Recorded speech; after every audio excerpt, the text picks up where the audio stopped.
Hello friends, कैसे हैं आप सभी। आशा करता हूँ आप सभी स्वस्थ होंगे। आज हमारी उपसर्ग और प्रत्यय पर यह पहली वीडियो है। आइए हम शुरू करते हैं। उपसर्ग का प्रयोग होता है। सबसे पहले हम जानते हैं कि उपसर्ग होते क्या हैं, फिर हम जान जाएंगे कि उनका प्रयोग कैसे होता है। उपसर्ग वो शब्दांश होते हैं। क्या? वो शब्दांश।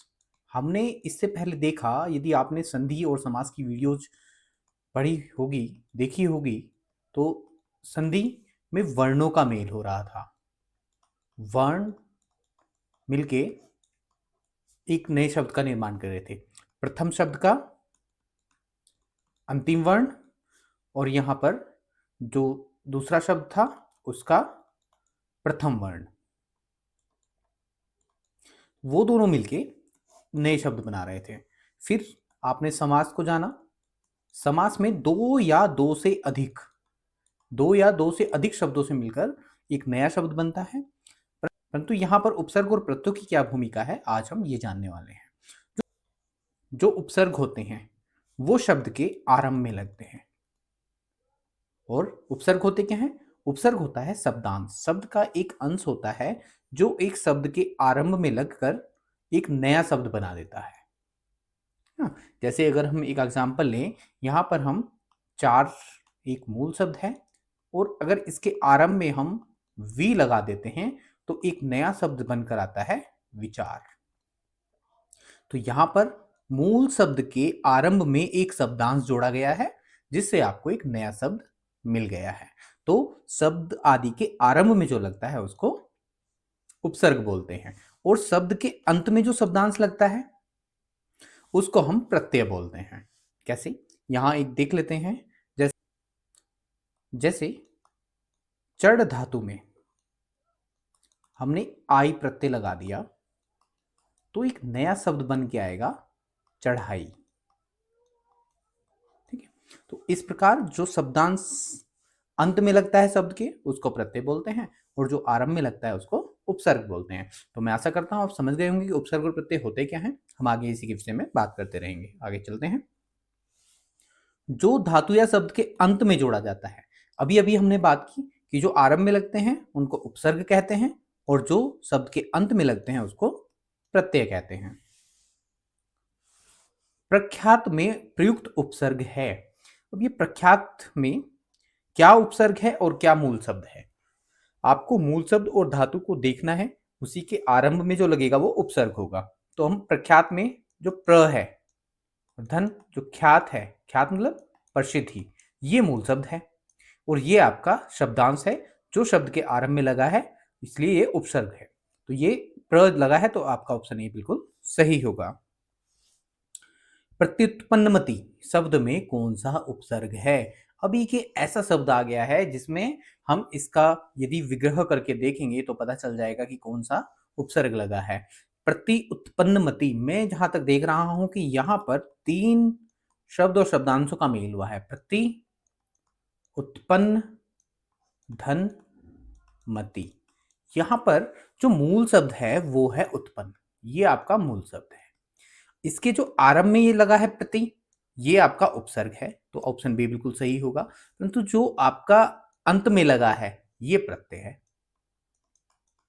तो इस शब्द में आपका उपसर्ग भी है और प्रत्यय भी है। तो ध्यान रखना है कि मूल शब्द क्या होगा। तो इस प्रकार आपका प्रति उपसर्ग होगा, ऑप्शन बी। गमन शब्द का विपरीतार्थक बनाने के लिए आप किस उपसर्ग का प्रयोग करेंगे? ये क्वेश्चन का नया पैटर्न है, इसमें ये कई बार आ चुका है। आप देखेंगे ये सीधे सीधे नहीं पूछा गया है कि गमन में हमें विपरीतार्थक पूछ लिया, उससे पता चलेगा कि वो उपसर्ग कौन सा होगा। यदि हम गमन का विपरीतार्थक या विलोम शब्द की बात करें तो हमें पता है कि आगमन होता है। उसने सीधे सीधे ये नहीं कहा है कि आगमन में कौन सा उपसर्ग लगा है, उसने पूछा है कि गमन में के विपरीतार्थक में किस उपसर्ग का प्रयोग किया जाएगा। तो यहाँ पे आ का प्रयोग किया गया है, तो ऑप्शन बी आपका बिल्कुल सही होगा। निर्वासित में प्रत्यय है, तो निर्वासित का पहले आप विग्रह कीजिए, आपको पता चल जाएगा। तो पहले होगा निर, धन, वास, धन, इत।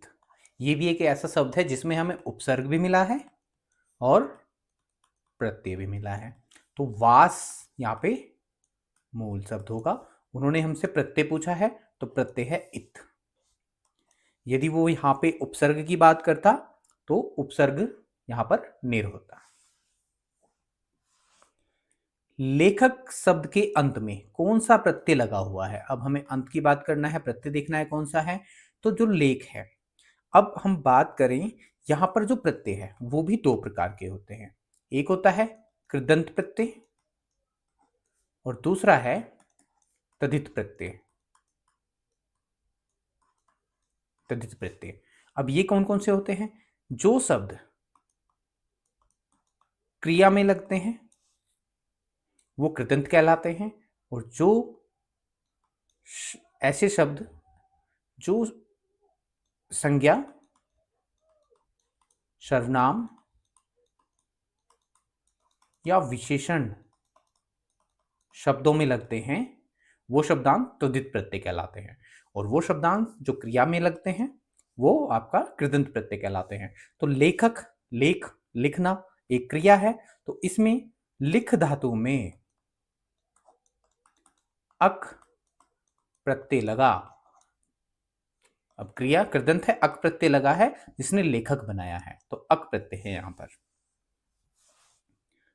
अनुज शब्द को स्त्रीवाचक बनाने के लिए किस प्रत्यय का प्रयोग करेंगे? अब देखिए सीधे सीधे नहीं पूछ रहा है, वो थोड़ा सा आपको घुमाकर पूछ रहा है कि अनुज का पहले आप स्त्रीवाचक देखें। अनुज का क्या क्या होगा स्त्रीवाचक? अनुज का स्त्रीवाचक होगा अनुजा। तो अब कौन सा प्रत्यय लग गया? ज में आ प्रत्यय लगने पर उसने अनुजा बनाया है, तो आप यहां देख लें ऑप्शन सी में आपका उत्तर होगा। हमारा अगला प्रश्न है, सुत शब्द को स्त्रीवाचक बनाने के लिए किस प्रत्यय का प्रयोग किया जाएगा? तो हम देख रहे हैं कि जो सुत का अर्थ होता है वो होता है पुत्र, और पुत्री को कहा जाता है सुता। तो हम सुत में जब आ प्रत्यय मिलाएंगे तब बनेगा सुता, तो यहां पर ऑप्शन बी में है आ, तो ये सही होगा। स्पृश्य शब्द को विलोमार्थक बनाने के लिए किस उपसर्ग का प्रयोग करेंगे? तो हम स्पर्श का मतलब होता है छूने योग्य, तो जो छूने योग्य नहीं होता वो होता है अस्पृश्य, तो अ का हम इसमें उपसर्ग लगाएंगे, तो ऑप्शन सी आपका उत्तर होगा।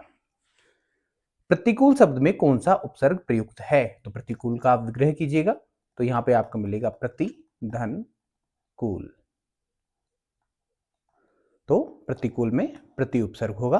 और यदि इसमें समास की बात की जाए तो ये अव्ययी भाव समास होगा, क्योंकि जो प्रति है वो अव्यय शब्द है। कौन सा उपसर्ग आचार शब्द से पूर्व लगने पर उसका अर्थ जुल्म हो जाता है? तो यहां पर आप देख रहे होंगे ऑप्शन में जितने भी हैं वो सभी का निर्माण हो जाएगा। जैसे दुर से बनेगा दुराचार, अति से बनेगा अत्याचार, यहां पर संधि की बात करें तो यण संधि का प्रयोग होकर यह शब्द बनेगा। यहां से बनेगा निराचार और अनाचार, अनुपसर्ग लगकर बनेगा अनाचार। अब यहां बहुत मामूली अंतर होता है चारों के अर्थ में। जो दुराचार है इसका मतलब बुरा आचरण करने वाला, जो बुरा आचरण होता है उसको दुराचार बोलते हैं, या अनैतिक व्यवहार जो करता है उसको। अत्याचार मतलब जुल्म, यही है जो जुल्म का हमें भाव देता है, अत्याचार। तो ऑप्शन बी आपका बिल्कुल सही होगा।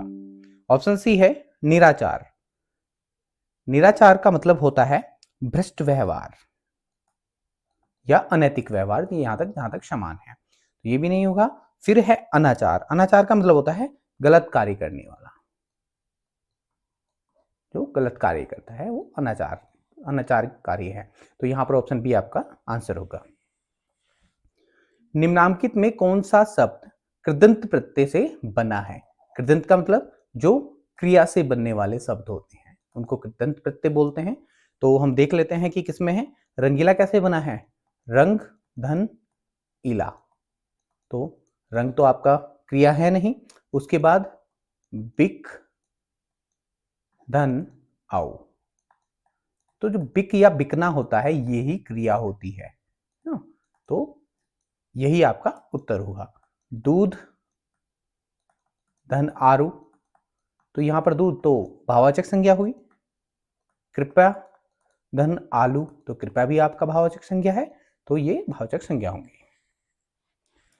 किस शब्द में आवा प्रत्यय नहीं है, हम चारों में देख लेते हैं। तो यहां पर दिखावा कैसे बना है, दिख धन आवा, चढ़ धन आवा चढ़ावा, और लावा में ये मूल शब्द है, इसमें प्रत्यय नहीं है। भूल धन आवा भुलावा, तो यहां पर इसमें प्रत्यय नहीं है, ये मूल शब्द है, तो यही आपका उत्तर होगा। इनमें कौन सा शब्द समूहवाचक प्रत्यय नहीं है, मतलब यहां प्रत्यय भी देखना है परंतु वो भी समूहवाचक प्रत्यय नहीं है। तो हम देख लेते हैं इसमें ऐसा कौन सा शब्द है, जैसे लोग हैं, तो अगर हम लोगों को देखिए क्या समूहवाचक का भाव देता है, हम एक शब्द बनाते हैं आप लोग, तो आप लोग, तो यहां पर ये सभी की बात कर रहा है जो सामने है कि आप लोग, तो ये समूह का प्रत्यय भाव दे रहा है। उसके बाद वर्ग, अधिकारी वर्ग, तो अधिकारी वर्ग भी पूरे वर्ग को कर रहा है, तो ये भी समूह का भाव दे रहा है। उसके बाद गण से बनाते हैं कर्मचारी गण, तो यहां पर भी हम देख रहे हैं कि ये समूह का भाव दे रहे हैं। प्रेस समूह में नहीं आता है, तो यही आपका आंसर होगा। व्यवस्था से पूर्व कौन सा उपसर्ग लगाएं कि उसका अर्थ विपरीत हो जाए, तो हम व्यवस्था, और व्यवस्था का विरोधात्मक शब्द होता है अव्यवस्था, तो यहां पर अ उपसर्ग लगाने पर ये विपरीत हो जाएगा, तो ऑप्शन ए बिल्कुल सही होगा। निम्न में से किस शब्द में प्रत्यय का प्रयोग हुआ है, मतलब यहां पर देखना है, आपके पास चार ऑप्शन है, चार ऑप्शन में से देखना है कि कुछ में उपसर्ग का प्रयोग हुआ होगा और कुछ में किसी एक में प्रत्यय का, तो प्रत्यय किस में है वो देखना है हमें। विकल कैसे बनता है, वी धन कल, तो यहां पर वी तो उपसर्ग लगा है क्योंकि ये शब्दांश शब्द से पहले लगा है। अलख अधन लक, यहां पर भी शब्दांश पहले लगा है। पुलक पुधन लक, यहां पर भी पहले है। धनिक धन धन इक, तो यहां पर शब्दांश बाद में लगा है, तो ये प्रत्यय होता है, तो ऑप्शन डी आपका बिल्कुल सही होगा। निम्नलिखित में से किस शब्द में प्रत्यय लगा हुआ है, यहां पर भी वही देखना है कि प्रत्यय किस में लगा है। हम देख लेते हैं कि सागर एक मूल शब्द है, नगर भी मूल शब्द है, अगर मगर ये भी मूल शब्द है, अप्रत्यय होते हैं।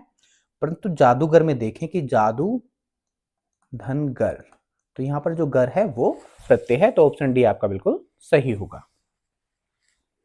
किस शब्द में उपसर्ग का प्रयोग हुआ है, यहां अब हमें उपसर्ग देखना है, तो उप धन कार, बिल्कुल इसमें तो है, आगे चेक कर लेते हैं। लाभ धन दायक, तो दायक यहां पे प्रत्यय है।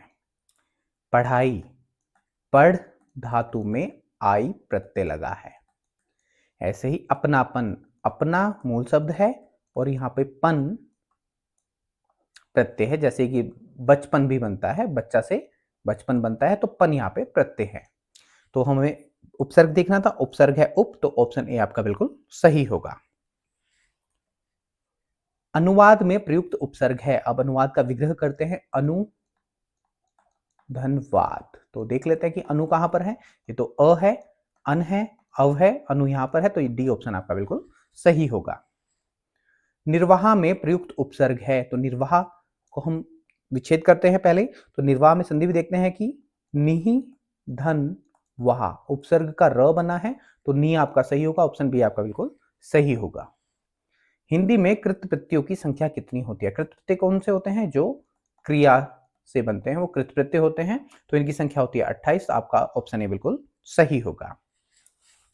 कृदंत प्रत्यय किन शब्दों के साथ जोड़ते हैं, ये पहले भी बताया जा चुके हैं वीडियो के अंतर्गत। जो कृदंत प्रत्यय होते हैं, कृत प्रत्यय होते हैं, वो क्रिया में जुड़ते हैं, और जो तदित प्रत्यय होते हैं वो आपका सर्वनाम, विशेषण और संज्ञा, और यहां पे क्रिया से कृदंत प्रत्यय बनते हैं, तो ऑप्शन डी आपका बिल्कुल सही होगा। निम्नलिखित पद में इक प्रत्यय लगने से बने हैं, इनमें से कौन सा पद गलत है, तो हमें देखना है कि सभी में इक लगा है, कौन सा गलत हो सकता है। तो दैव कैसे बना है, दैव बनता है दैव धन इक से दैविक बनता है। भौमिक भूमि धन इक से भूमिक शब्द का निर्माण होता है। और समाज धन इक से सामाजिक बनता है और पक्ष धन इक से पाक्षिक बनता है।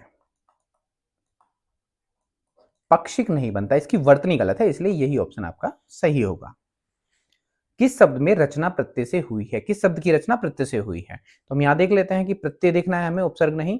तो अभियोग में तो अभी उपसर्ग है, तो ये नहीं होगा।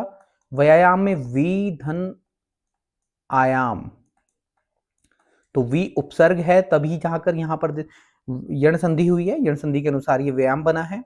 अपमान, अप धन मान, मान यहाँ पे मूल शब्द होगा, अप यहाँ पे उपसर्ग लगा है।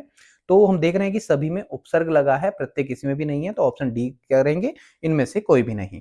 और ये हमारा वीडियो का अंतिम प्रश्न है, जिसका जवाब आपको कमेंट बॉक्स में देना है कि बेइंसाफी में प्रयुक्त उपसर्ग है, बेइंसाफी में कौन सा उपसर्ग है? क्या बे है, इन है, बेई है या बेइन है? तो आप इसको कमेंट बॉक्स में अवश्य लिखिएगा। और हिंदी व्याकरण या साहित्य से संबंधित जो भी प्रैक्टिस सेट आप देखना चाहते हैं, उनका लिंक डिस्क्रिप्शन बॉक्स में आपको मिलेगा, आप डिस्क्रिप्शन पे क्लिक करके वीडियो देख सकते हैं। जल्दी मिलते हैं अगली वीडियो में, धन्यवाद।